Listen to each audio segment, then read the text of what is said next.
Convido os irmãos a abrirem as suas Bíblias, lá no livro de Gênesis, capítulo... Bem, a paraxá hoje é Vaievesh, né? Que é a partir do capítulo 37. E nós vamos começar por aqui. Não vamos passar muito deste capítulo. Essa paraxá, ela fala sobre a vida, ela começa falando sobre a vida de Jacó, né? Na verdade, é como se fosse uma segunda parte, né? Porque a primeira parte de Jacó ali, como nós o conhecemos, né? Até que ele constitui a sua família, tem os seus filhos, e agora ele já tem todos os seus filhos, e começa uma nova fase, e diz assim a palavra de Deus, no capítulo 37, versículo 1, e Jacó continuou a viver na terra em que seu pai habitou, como estrangeiro, vou ler de novo. E Jacó continuou a viver na terra em que seu pai habitou como estrangeiro, a terra de Canaã. Vou fazer uma pausa aqui, eu quero ir ponto a ponto. Eu trago uma perspectiva um pouco diferente hoje nessa passagem, que o título da mensagem até é Como nós perseguimos José, né? Como que nós perseguimos José? Parece um pouco estranho, mas você vai entender. A proposta, né, da mensagem de hoje é nós avaliarmos algo que está nas entrelinhas, algo que nós possamos refletir um pouco, porque é fácil nós lermos a passagem de José, é fácil nós vermos o quanto Deus o honrou, é fácil nós vermos o quanto seus irmãos erraram com ele, é fácil nós enxergarmos o perdão que ele deu para os seus irmãos. Tudo isso é muito fácil, mas o difícil é quando nós nos colocamos no lugar dos seus irmãos. É essa a parte difícil. É gostoso ser o herói, mas é muito ruim ser o vilão. Não que eles fossem vilão, mas... Então a perspectiva hoje é essa. O primeiro versículo, ele está falando o quê? Que Jacó, ele continuou a viver na terra que seu pai habitou como estrangeiro. A primeira coisa que nós podemos aproveitar desse versículo, nós precisamos, nós falamos nós no sentido do ser humano, eu e cada um sabe do seu particular, que precisa ou não. De uma forma geral, nós precisamos entender os propósitos de Deus para a nossa vida. Nós precisamos entender que nós não precisamos de dar uma ajudinha para Deus nos ajudar. Ele tem um projeto para nós, cabe a nós cumprirmos a sua vontade. É essa que é a questão. E tem coisas que a Bíblia fala, os mansos herdarão a terra. Eu não entendia antes esse versículo. Como que os mansos vão herdar a terra? Jacó herdou a terra?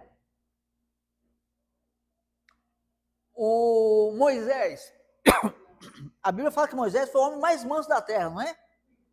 Ele herdou a terra? Por quê?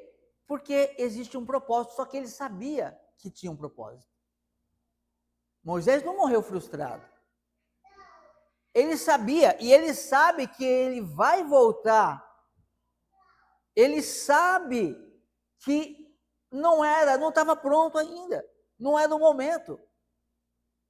Havia um projeto de Deus, e Deus cuidou de todos esses homens dentro de um projeto. Se nós, como seres humanos, se a raça humana tivesse, não digo nem a raça humana, mas se as pessoas que se dizem crentes em Deus soubessem esperar, viver na terra prometida por Deus, ele viveu como estrangeiro numa terra prometida, que ele vai tomar posse no futuro. Nós temos que entender isso também. Se Deus quer que você tenha algo, Ele vai te dar. Se for para ser aqui nesse momento, Ele vai dar. Se for o mês que vem, vai ser o mês que vem. Se for o ano que vem, vai ser o ano que vem. E se for para a vida eterna, vai ser na vida eterna. Nós temos que o que faz a pessoa mudar muitas vezes o seu caráter é querer as coisas para aquele momento. Então, Jacó, um homem de Deus, ele viveu na terra em que seu pai habitou como estrangeiro, a terra de Canaã. E que terra é essa de Canaã? De uma forma geral, podemos dizer que é as terras de Israel. De uma forma geral, é essas terras. Ele já estava lá. Ele saiu de lá. Foi povoado toda aquela terra para quando eles voltam, eles têm que conquistar a terra. Então, primeira mensagem que nós vemos aqui, nós devemos viver, nós devemos ser gratos a Deus. Tem gente que tem tudo, mas não conseguiu um algo, e ela se lamenta, já acorda de manhã reclamando. Tem gente que acorda de manhã, vai trabalhar reclamando. Ah, eu tenho que trabalhar hoje. Ai, que está chovendo. Ai, que está frio. Ai, que está quente. Graças a Deus que você pode sair na rua e sentir a chuva, o frio, o calor, o quente, porque tem gente no hospital que não pode. Graças a Deus que estamos vivos. Mas eu queria tanta coisa, mas é o que Deus quer na minha vida. Queira ser grato pelo que Deus te dá. Eu queria ter uma voz bonita também, de locutor, mas eu não tenho. Vou ficar frustrado por isso? Não, quem me escute que aguente. Então vamos lá. Eis a história de Jacó, ou a história de... Engraçado, né? Vai contar a vida de José aqui, mas é a história de Jacó. Se José já quisesse a fama do pai, já ia ter uma briga aqui, né? Não é a história de Jacó, não, essa é minha. Gente, dai honra a quem tem honra. Dai honra a quem tem honra. Essa é a história de Jacó. Quando José estava com 17 anos, ele costumava pastorear o rebanho com seus irmãos, apesar de ser ainda bastante jovem. Aqui nós já vemos algo interessante. José tinha 17 anos, era um jovem, um menino, né? Mas ele já estava pastoreando, ele já estava trabalhando, ele já estava produzindo, ele já estava ali engajado, ele já sabia, ele já estava tendo uma vida responsável. E ele está junto com os seus irmãos, e aí nós precisamos de começar a tomar cuidado. Porque muitas das vezes, nós, ao invés de... Porque, eu sei, essa aqui é velha, não sei se vocês conhecem. Tem o crente chuchu e tem o crente Giló. Eu não gosto de Giló, mas é o melhor exemplo que tem. Com quiabo é bom, né? Então. Agora veja só, você sabe qual a diferença do crente chuchu e do crente Giló? Sim, eu prefiro chuchu para comer, mas nós temos que ser o crente Giló. Por quê? Se você fizer carne moída com Giló, a carne moída vai ficar com gosto de quê? De Giló. Se você fizer, eu sou ruim de cozinha, mas sei lá, abóbora com Giló, a abóbora vai ficar, né, eu nem estou inventando a receita, a abóbora vai ficar com o quê? Com gosto de Giló. O crente Giló é aquele que, quando ele está no meio, as pessoas começam a se assimilar a ele, começam a querer imitá-lo, ele contamina as pessoas no bom sentido. Hã? Não, amargo não, né? Pois é, tem que estar na dosagem, né? Aí Jesus já falou, o sal. né? Moderado.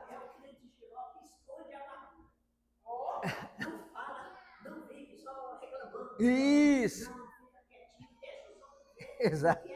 Exatamente. Agora tem também o crente chuchu. Se você fizer carne moída com chuchu, o chuchu vai ficar com gosto de carne moída. Se você fizer com abóbora, o chuchu vai ficar com gosto de abóbora. Esse é o crente chuchu. Ele está lá no meio, mas ele vai se contaminando. Ele vai absorvendo os maus costumes. Eu digo isso porque no passado eu fui criado numa uma religião, numa igreja, enfim, criado não. Eu optei, né? Enfim, foi uma porta que Jesus encontrou para me trazer um alívio para a minha vida, enfim, para a vida da minha mãe na época, enfim. E eu aprendi alguns moldes mais rígidos, mas rígidos não, de acordo com a palavra, muitas coisas de acordo com a palavra. E no decorrer da vida, eu fui para um outro lugar uma vez. E nesse outro lugar, já não era, tinha certas coisinhas que eram toleradas, pode isso, não seja radical naquilo. E eu fui sendo um crente chuchu. Falei, opa, eu comecei a absorver aquilo. E isso não é bom. Até que um dia, graças a Deus, Deus deu condição e a gente resolveu voltar a ser Giló. Mas nós temos que ser um crente Giló. E José era uma espécie de crente Giló. Ele estava ali com seus irmãos. E é interessante aqui também a gente observar os planos de Deus. Por quê? Nem tudo que acontece na nossa vida, que as pessoas falam, tudo tem a permissão de Deus. Sim, com certeza. Só que nós temos que entender que permissão não é aprovação. Olha que interessante. Certa vez, quando estava com os filhos de Bilá e os filhos de Zípora, mulheres de seu pai, ele levou uma má notícia, uma notícia ruim a respeito deles a seu pai. Os filhos exatamente que eram as escravas, né, de Raquel, eles então estão pastoreando junto, e José, vendo má atitude deles, vendo coisas que não eram corretas, ele então não absorve aquelas coisas para si. Ele leva para o seu pai. E é nesse ponto que eu digo que às vezes nós somos esses irmãos de José. Por quê? Todo mundo sabe, não é novidade para ninguém, que José, ele tipifica Yeshua. Ele é um projeto, entre aspas, de Yeshua. Ele foi odiado pelos seus irmãos, como Jesus foi odiado pelos seus. Ele foi vendido José foi vendido por 20 moedas de prata, o preço de um escravo na época. Aí depois teve a inflação, lá no tempo de Jesus era 30, mas foi vendido por 30. E ele foi levado para o Egito, Yeshua, a figura de Yeshua foi levada para Roma, seus irmãos olhavam para ele, não o reconhecia lá como egípcio. Hoje os judeus olham aliás, os cristãos também, olham para Jesus vestido como romano e não o reconhecem.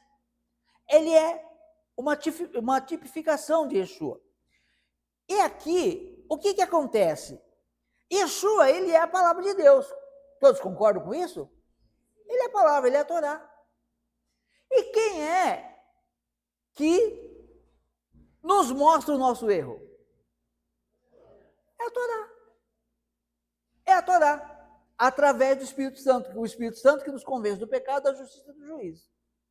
Ler a Bíblia sem o Espírito Santo, a lei está abolida. Se ler através do Espírito Santo, eu estou errado e a lei está certa. Então José, ele tipificava. Ele era aquele, eu até semana, foi no canal, não foi aqui, acho que eu só citei aquele exemplo que não é meu, né? Do espelho, que a Torá é como espelho. Você se olha no espelho, o espelho não te corrige, mas ele te mostra o defeito. José, ele fazia esse problema. Tem uns que falam que ele era fofoqueiro, que ele passou por tudo isso porque ele fazia fofoca para os seus pais. Mas o que a Torá fala quando alguém está errado? Que é para corrigir. Não fala que é para encobrir. Então, ele não era fofoqueiro. Aquele tempo, o erro de um, todo mundo pagava. Acã. Quanta gente morreu por causa de Acã esconder uma capa babilônica? O irmão estava errado em levar para o pai? Não, ele estava certo. Ele estava mostrando o erro, como a Torá mostra o nosso erro. E é aí que é o perigo de nós sermos esses irmãos de José.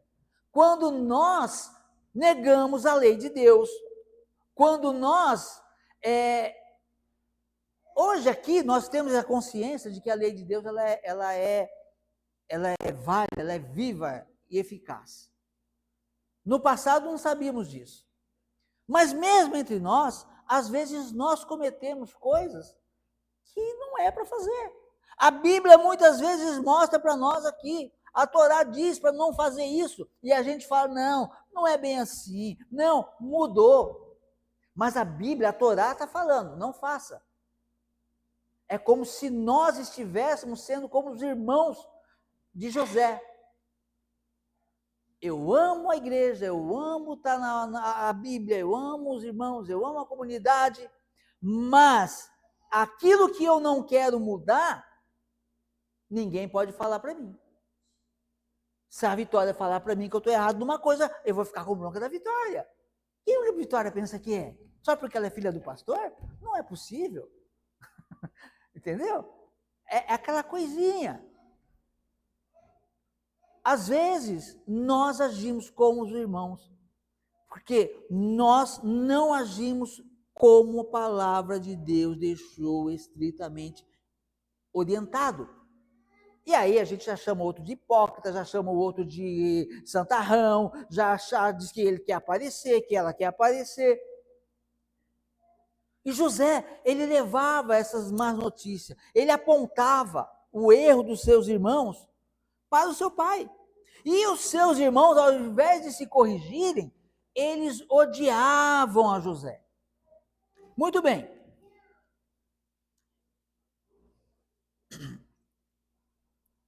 Costumava pastorear o rebanho com seus irmãos, apesar de ainda ser bastante jovem. Certa vez, quando estava com os filhos de Bilá e de Zilpa, mulheres de seu pai, ele levou uma notícia ruim a respeito deles a seu pai.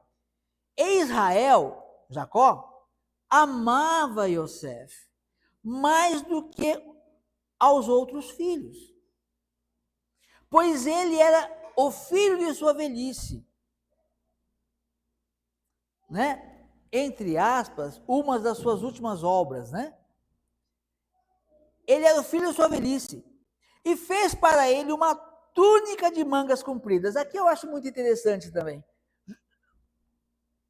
Os filhos de Jacó andavam nus? Não, eles andavam com roupas comuns, com roupas tradicionais, que, aliás, era muito cara. Uma veste decente, assim, de ser digna de aparecer na Bíblia, era o valor de um carro. Era como se Jacó falasse, os filhos dele estivessem trabalhando no campo, suando lá, e ele desse lá um carro novo com ar-condicionado, falou, vai lá ver se seus irmãos estão trabalhando direitinho. E ele chegava lá. Imagina, né? Era muito difícil.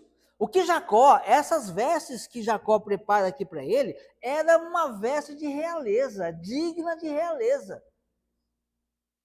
Então isso daí piorou ainda mais a situação. Mas só que José, ele não tinha essa malícia. Como a Torá não tem malícia também.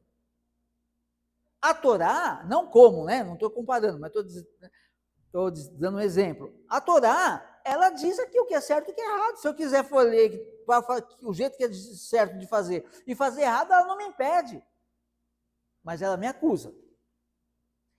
Então, Jacó fez uma belíssima de uma de uma vestes ali colorida, vestes talares, e deixou o menino um príncipe.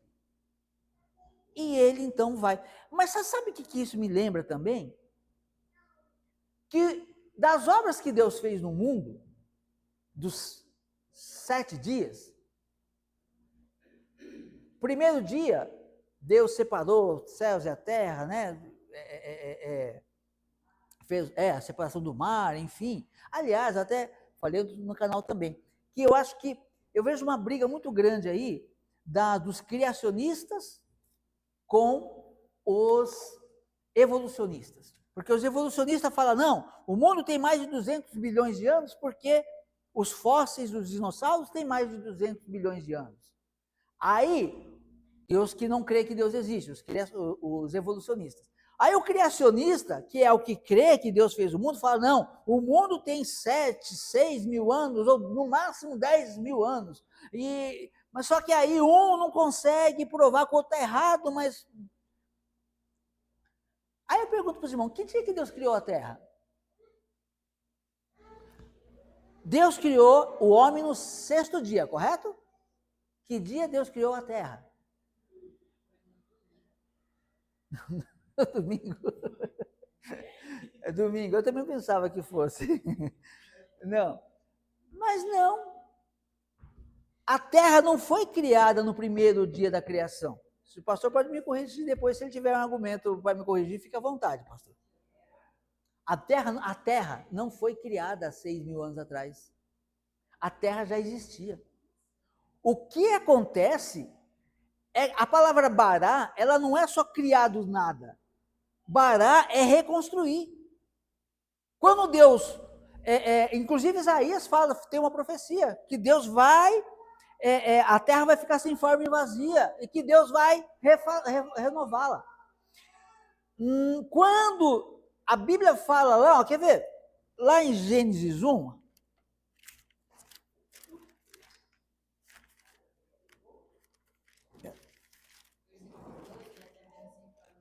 isso.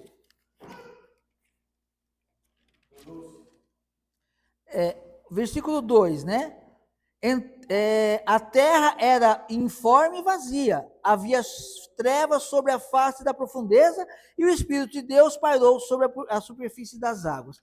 Então veja só, a terra, Deus criou a terra.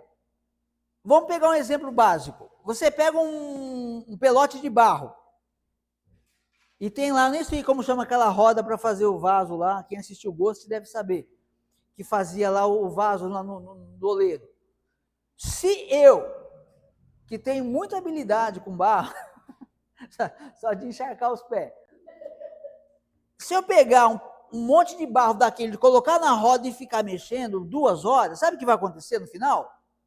Vai estar uma pelota de barro lá. Eu posso dizer, eu criei isso aqui? Não criei nada. A Bíblia está dizendo que a terra, Deus criou a terra, isso é fato. Agora está dizendo que Deus criou, que a terra era sem forma e vazia. Como que Deus cria algo sem forma e vazio? Ou ele criou algo, ou ele não criou nada.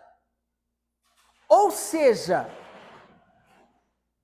aí entra a incógnita, ok? Na minha opinião, o que acontece? Deus já antes, aí a questão do Bereshit, né? O Beit, que nós não nos interessa o que está para baixo, para cima ou para trás, segue daqui para frente. Eu creio que antes disso, Deus já tinha projetos nessa terra. Eu creio que, assim como a Bíblia diz que essa terra vai virar uma bola de fogo, e que depois não vai ter mais mar, isso quer dizer que ele vai refazer tudo, ele vai novamente barar, ele vai destruir essa terra, vai deixar ela num terror, como ele já deixou antes, e vai renovar a terra para a humanidade viver a eternidade. Então, isso é uma perspectiva minha. O pastor tem uma liberdade para mandar cortar depois o vídeo, mas isso responde os ossos de dinossauros. Como eles estavam aqui? Porque antes Deus já fez algo e ele, por algum motivo, destruiu tudo. Talvez pelo mesmo motivo que vai destruir tudo novamente. com a diferença que dessa vez ele vai ter o seu povo salvo, que ele vai tirar e depois trazer de volta. Amém? Eu nem sei porque entrei nisso daí, mas vamos lá. Então, o que que acontece? Ele diz aqui, ó, ele fez uma veste, e Deus como faz? O primeiro dia, o segundo dia, agora eu lembrei porque eu entrei no assunto. O terceiro dia, o quarto dia, o quinto dia, o sexto dia, o sétimo dia, que é o dia que Deus santifica. Ele dá uma capa para o sétimo dia. Por quê? Nunca houve, que nem a irmã falou, eu sei que é um exemplo, né? Mas o domingo foi renomeado aí depois. Nunca foi, sempre foi a primeira-feira. Né? Alguém já ouviu falar da segunda-feira? Todo mundo conhece, é a primeira-feira. Quando que é a primeira-feira? É o domingo. Porque, ó, a primeira-feira, domingo. O sábado, no caso, né, a primeira-feira seria o domingo, que chamaram de domingo. A segunda-feira, a terça-feira, a quarta-feira, a quinta-feira, a sexta-feira e o Shabat. Só que naquele tempo não chamava feira, chamava primeiro dia da semana, segundo dia da semana, terceiro dia da semana, quarto dia da semana, quinto dia da semana, sexto dia da semana, Shabat. Tem nome, foi enfeitado e todo mundo odeia. Vai falar para a gente, o melhor dia para eu trabalhar, o dia que eu mais vou ganhar dinheiro. Não, não é seu, é de Deus. A questão é você não querer devolver o fruto para Deus, aí é outra coisa. Então, eu creio que José, assim como José foi enfeitado, Deus também, ele adornou o Shabat.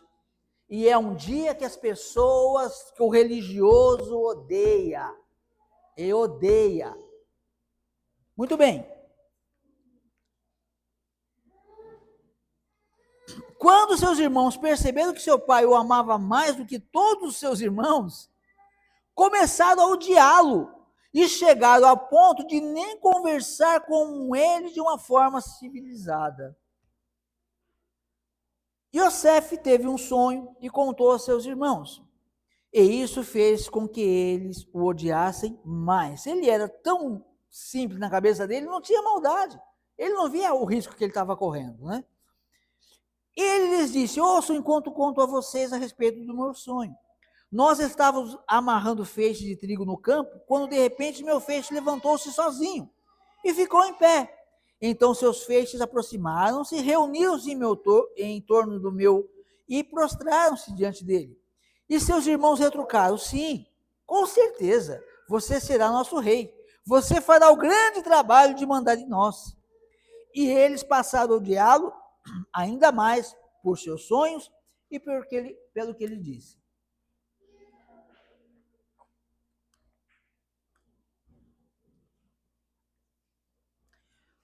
Depois disso, ele teve outro sonho e contou aos seus irmãos. Ouçam, tive outro sonho. Havia nele o sol, a lua e 11 estrelas que se prostravam diante de mim. E ele o contou também a seu pai, bem como a seus irmãos. No entanto, seu pai o repreendeu. Que significa esse sonho que você teve? Você realmente espera que eu, sua mãe e seus irmãos venhamos e nos prostremos diante de você com o rosto em terra? Seus irmãos estavam com inveja dele, mas o pai continuou pensando sobre o assunto. Isso aqui é interessante também, porque eu vejo algo profético aqui. Porque a Yeshua até fez uma comparação uma vez, quando ele falou para os mestres da lei, né? Como que Davi chama o Messias, né, de meu Senhor, né? Se ele é filho, como que? Se ele é pai, como? Se ele é filho, como que o filho vai chamar o pai de meu Senhor, né? Como que pode? E eu vejo aqui também uma profecia aqui, que é do próprio Davi, né? Oi? Perdão, Obrigado. Como que o pai vai chamar o filho de Senhor? é a mesma coisa que de Davi, né? Davi é pai de Yeshua, né? Está na linhagem, mas e aí?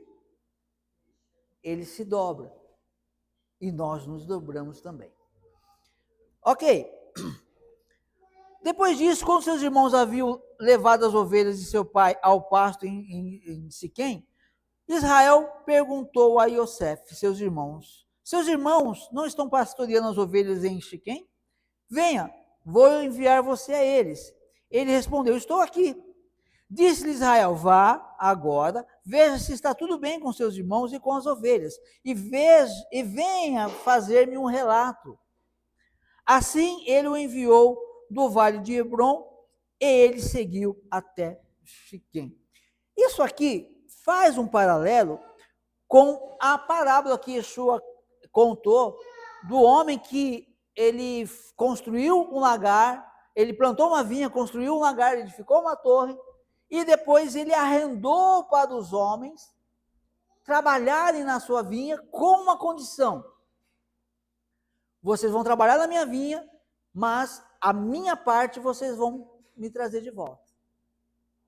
Nessa parábola, fica muito claro, né? Que eu até comparo ela com, mais uma vez, com a lei de Deus. Deus, ele arrendou essa vinha, nós somos os trabalhadores dessa vinha hoje, e nós devemos o quê? Devolver a Deus o que pertence a Deus. Os frutos dessa vinha hoje é o respeito, né? Amar o seu próximo como a você mesmo. Pronto. Não roubar, não adulterar, não mentir, não dar falso testemunho. O mentir já está no falso testemunho, né? Enfim, aquilo que pertence ao próximo.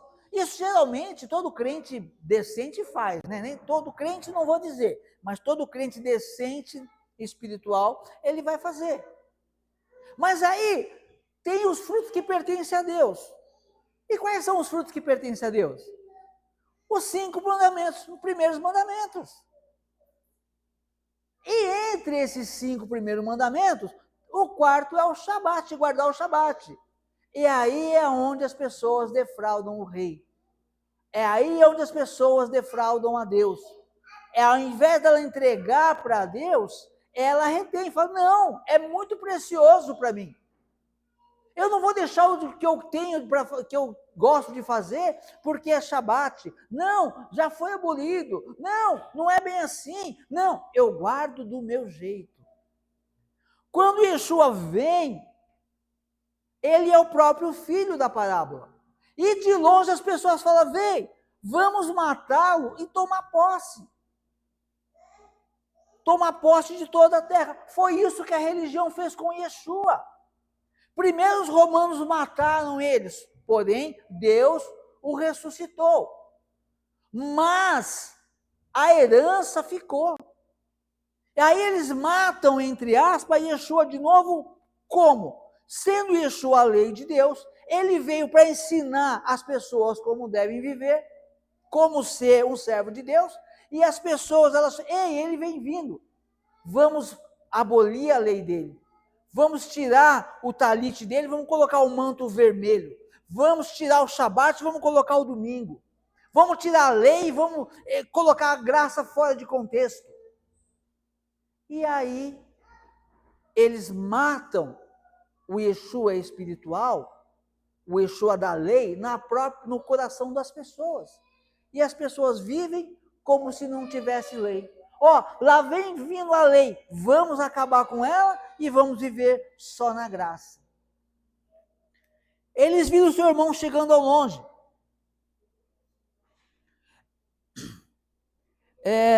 Assim ele o enviou do vale de Hebron e ele seguiu até Siquém, onde um homem o encontrou andando pela região rural. O homem lhe perguntou, o que você está procurando? Estou procurando meus irmãos, ele respondeu. Diga-me, por favor, onde eles estão pastoreando as ovelhas? O homem disse, eles foram embora daqui. Eu os ouvi dizendo, vamos a Dotã. É interessante, aqui, olha, a questão dos irmãos de José, porque, se nós prestarmos atenção, eles estavam na graça, entre aspas. Porque o pai mandou ele para onde? Eu já esqueci, a minha cabeça... Para Siquém, né? Para Siquém. Olha, eles trabalhavam para o pai cuidando das ovelhas. Vocês vão cuidar das ovelhas em Siquém. Por que eles foram para Dotã? Já está em desobediência. Será que já não estavam planejando alguma coisa contra o menino? Aí então, eles vão para... José vai atrás deles. Diga-me, por favor, o homem disse, eles foram embora daqui, eu os ouvi dizendo, vamos a Dotã. Yosef foi atrás de seus irmãos e encontrou-os em Dotã. Eles o enxergaram à distância. Olha, estava longe, já encontraram os irmãos. E antes de José chegar, onde eles já estavam. Eles o enxergaram à distância, e antes de Yosef chegar onde eles já estavam, já haviam elaborado um plano para matá-lo. Disseram entre si, vejam, o sonhador está chegando. Venham, vamos matá-lo e jogá-lo em uma dessas cisternas de água aqui. Então, diremos que um animal selvagem o devorou. Veremos então o que se dará dos seus sonhos. Olha só o embrolho que esses jovens resolvem. Eles se unem ali e às vezes a gente toma partido de uma briga alheia. Às vezes, a gente, até tive conversando semana passada com o pastor sobre isso. No passado, eu tinha pego essa perspicácia de ouvir os dois lados.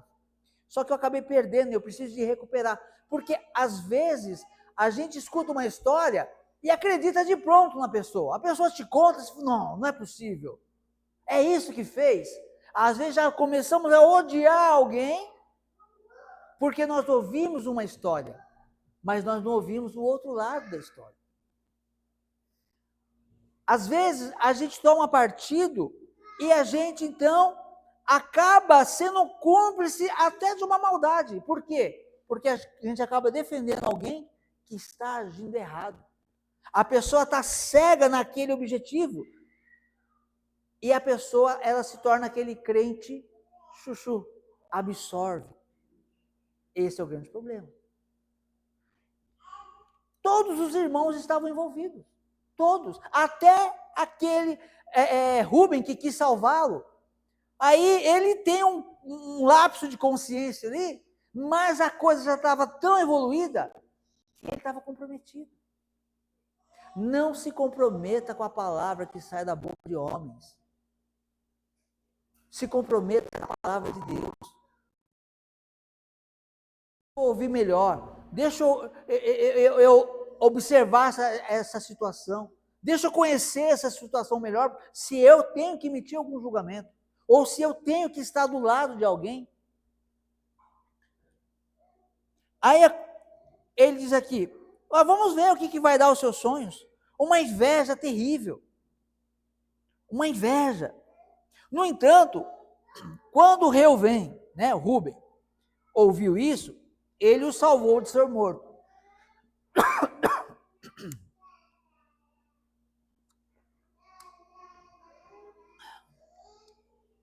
No entanto, quando Reuven ouviu isso, ele o salvou de ser morto por eles. Ele disse, nós não devemos tirar-lhe a vida.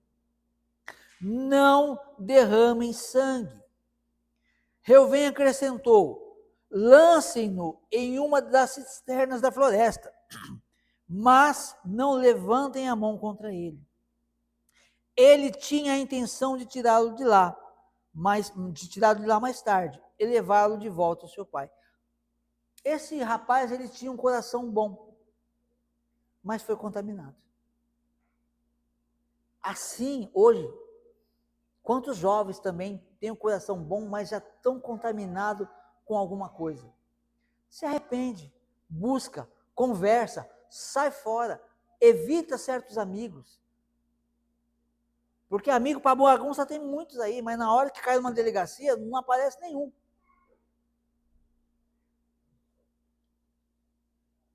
E a gente,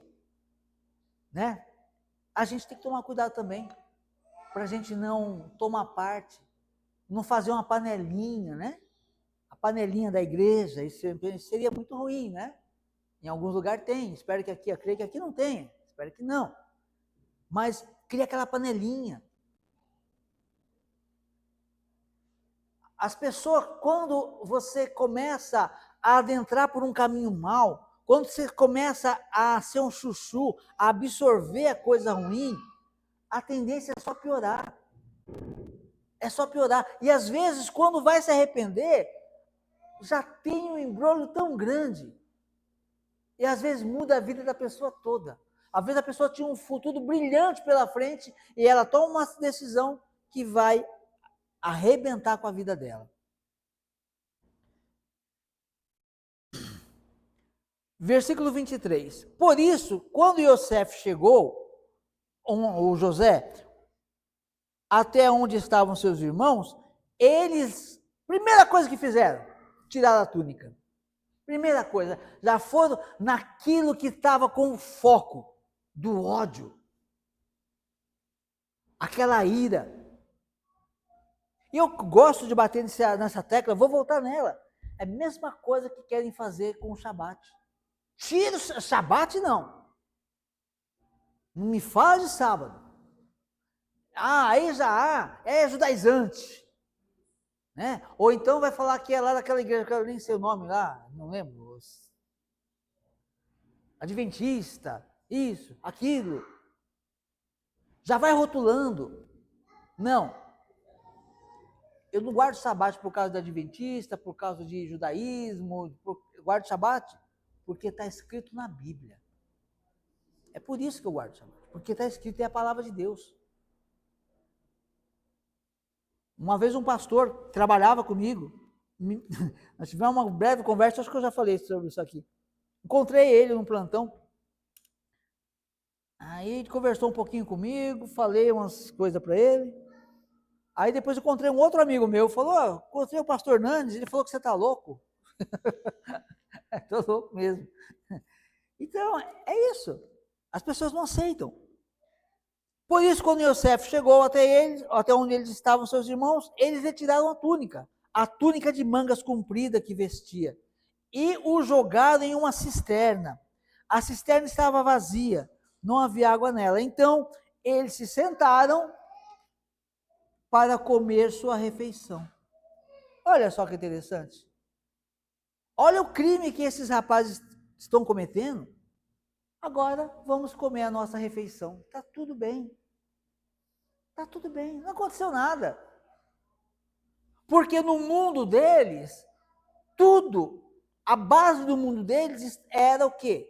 O ódio que eles sentiam do seu irmão.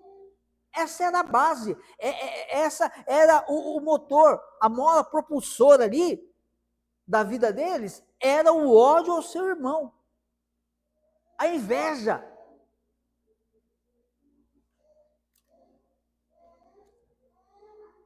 Mas, assim que levantaram os olhos, viram diante deles uma caravana de ismaelitas, procedentes de Guilade. Seus camelos estavam carregados com resina aromática, bálsamo curativo e ópio.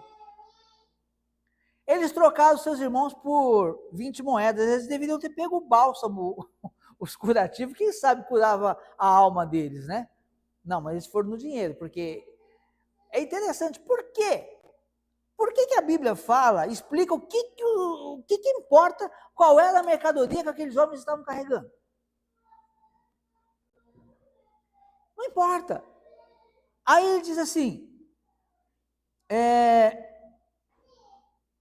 carregados com resina aromática, bálsamo curativo e ópio, estavam a caminho do Egito. E Judá disse a seus irmãos, que vantagem teremos se matarmos nosso irmão e lhe cobrirmos o sangue? Venham, vamos vendê-lo aos ismaelitas, em vez de matá-lo com nossas mãos. Afinal, ele é nosso irmão. Um pouquinho de senso, né? Nossa carne. Seus irmãos consentiram desse modo. Quando os midianitas mercadores passaram por ali, eles tiraram José da cisterna e o venderam por cerca de 500 gramas de shecalim de prata aos ismaelitas que o levaram para o Egito. Interessante isso, né? Eles tinham ali produtos para cura, produtos para aliviar uma dor, mas eles venderam ali por 20 moedas de prata o seu irmão para os ismaelitas. E aí eu quero dizer algo para você, para os irmãos. Às vezes acontece coisa na nossa vida, e às vezes nós temos que passar por processos na nossa vida tão difíceis, que a gente às vezes pensa, Deus me abandonou. Cadê Deus? Às vezes a pessoa olha para ela mesma e fala, não, eu creio que Deus existe, mas Ele me abandonou. Mas não é. Às vezes Deus vai usar o impensável para salvar a tua vida. José, uma pessoa que representa a lei de Deus, foi levado para o Egito. Para onde Jesus foi? Quando Herodes queria matá-lo quando ele era bebê? Para o Egito. Às vezes você passa um tempo aprisionado numa situação, mas Deus está te poupando. E se você tiver um coração aberto, Ele vai falar com você, Ele vai te tirar daí e vai te trazer para uma terra prometida. Mas você tem que confiar. Você tem que saber, não, Deus está no controle. É como quando um pai ou uma mãe tem que levar uma criança para tomar uma injeção que ela tem que tomar. Dói mais no pai do que na criança. E a criança, dependendo da idade, vai falar, não, mamãe, não, papai, não deixa, e você tem que deixar. Às vezes Deus age assim com a gente. Às vezes a gente precisa tomar um remédio, e nós temos que tomar. Mas lá na frente, você vai ver que tudo compensou e tudo foi feito por amor. Amém? Confie em Deus. Confie em Deus. Eu vou terminar a mensagem aqui mesmo. Semana que vem, o pastor deve estar com a paraxá, aí vocês vão saber o que aconteceu. Mas eu quero terminar aqui, nesse ponto mesmo, tá?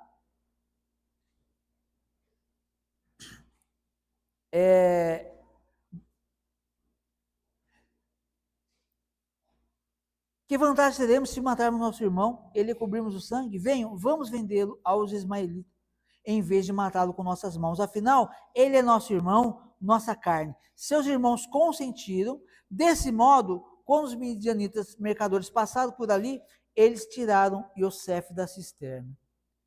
Às vezes a pessoa está num problema e ela acha que alguém vai ajudá-la, mas algo muito complicado acontece. Mas confie em Deus. E o venderam por cerca de 500 gramas de shecalim, de prata, aos ismaelitas, que levaram Iosef ou José para o Egito. Talvez, meu irmão, minha irmã, talvez você já esteja no Egito, talvez você está sendo levado, talvez você já esteja no Egito espiritual, numa situação que está te aprisionando. Talvez você esteja numa situação que você diga, não tem saída, eu não vejo saída, eu não vejo nem como Deus pode me tirar disso, mas Ele pode. Ele pode, basta você confiar. Ele abre porta onde não tem porta. Ele pode sim. Só basta você ter a confiança e saber que não é a sua ação. Nós não temos que fazer nada para ajudar a Deus nos tirar da situação. Nós temos que confiar em Deus, orar a Deus e fazer o que a palavra diz para fazer. Mas a palavra está falando para eu fazer coisas básicas. Faça o básico que Deus está dizendo. Porque a obediência vai trazer a bênção na sua vida, em nome de Jesus. Amém? Eu agradeço a oportunidade, em nome de Yeshua HaMashiach. Pastor, quer concluir? Vamos ficar em pé, irmãos, para nós terminarmos a reunião?